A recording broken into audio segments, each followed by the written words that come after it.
Radio lime news update. നമസ്കാരം, lime news അപ്ഡേറ്റിലേക്ക് സ്വാഗതം.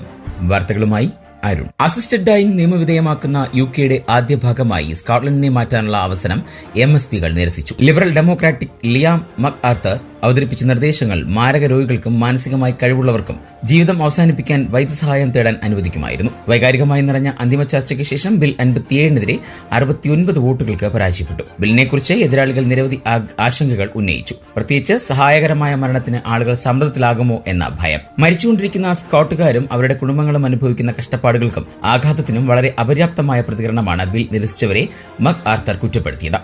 മാരകരോഗികളായ മുതിർന്നവർക്കുള്ള assisted dying bill ഒരു മെഡിക്കൽ പ്രാക്ടീഷണർക്കോ അംഗീകൃത ആരോഗ്യ വിദഗ്ധനോ യോഗ്യനായ ഒരു രോഗിക്ക് സ്വന്തം ജീവിതം അവസാനിപ്പിക്കാൻ മാരകമായ മരുന്ന് നൽകുന്നത് നിയമവിധേയമാക്കിയിരുന്നു. ആ ഘട്ടത്തിലെത്താൻ അവർ തങ്ങളുടെ ആഗ്രഹങ്ങൾ സ്ഥിരീകരിച്ചുകൊണ്ട് 2 പ്രഖ്യാപനങ്ങൾ നടത്തേണ്ടതുണ്ട്. കൂടാതെ അവർ നിർബന്ധിച്ചോ സ്വാധീനിച്ചോ എന്നറിയാൻ ഡോക്ടർമാരിൽ നിന്ന് പരിശോധനകൾ പാസാക്കുകയും വേണം. ഇംഗ്ലണ്ടിലും വെയിൽസിലും അസിസ്റ്റഡ് ഡൈയിങ് നിയമവിധേയമാക്കുന്നതിനുള്ള ഒരു ബിൽ വെസ്റ്റ്മിൻസ്റ്ററിൽ പരിഗണിക്കപ്പെടുന്നുണ്ടെങ്കിലും പാർലമെന്റിന്റെ കാലാവധി അവസാനിക്കുന്നതിന് മുൻപ് അത് പാസാകാൻ സാധ്യതയില്ല എന്നും പറയപ്പെടുന്നു.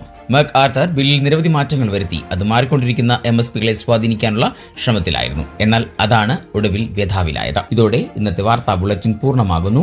അടുത്ത ബുള്ളറ്റിനുമായി വരും മണിക്കൂറുകളിൽ കേട്ടുമുട്ടാം. നന്ദി, നമസ്കാരം.